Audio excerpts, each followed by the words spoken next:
Welcome back to Tuesday Tips with Cris. This is Cris here today with some tips to help you level up and become the best version of yourself. This week, I'm focusing on tips on how to build good habits and break bad ones.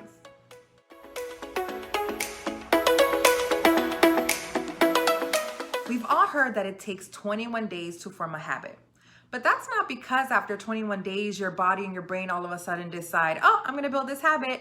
But rather, it's because of the frequency of having performed the action 21 days, 21 times that actually builds the habit. Habits form from frequency, not a specific time period. Think of how ingrained it is to your being to brush your teeth every day. It's because every day for your whole life since you've had teeth, you were told to brush them and you did. And now it's second nature to do so. That is how you form a habit.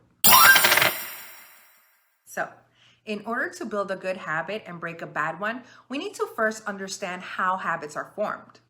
Basically, it's a cycle where some things in your environment cue your brain to initiate a behavior in hopes that you'll get rewarded for it. And over time, cravings start to develop that trigger you to perform that action again. This cycle forms a habit.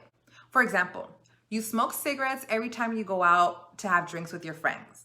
Going out for drinks triggers your brain to crave a cigarette.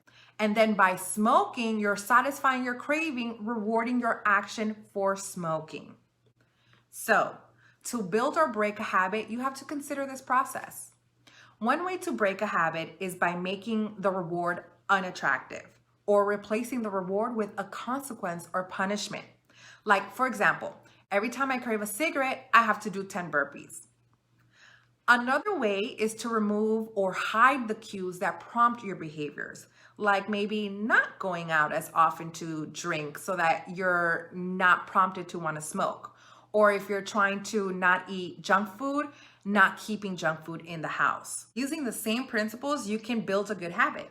First, set yourself up for success by creating cues in your environment for the behavior you want to happen. For example, you want to go to the gym every day?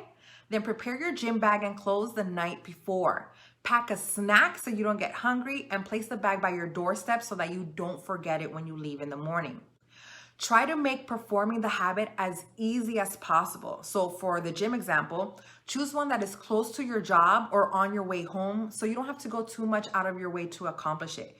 You want to make it easy to perform this habit. And no matter what, if you're trying to build a good habit or break a bad one, never give up. We all have days where life just happens. All we can do is try again the next day. Remember that habits form from frequency. So as long as you stay consistent and do it as often as possible, you will build the habits you want and break the ones you don't. For more information on how to build good habits and break bad habits, visit my blog at tuesdaytipswithcris.com, where I have more tips and examples for you to follow. Make sure to share my tips with your friends and subscribe to my YouTube channel to stay up to date with these life-improving tips. And then stay tuned next week as I focus on how to stay on track and stick to your plans for success. Have a great week, everyone, and I will see you next time.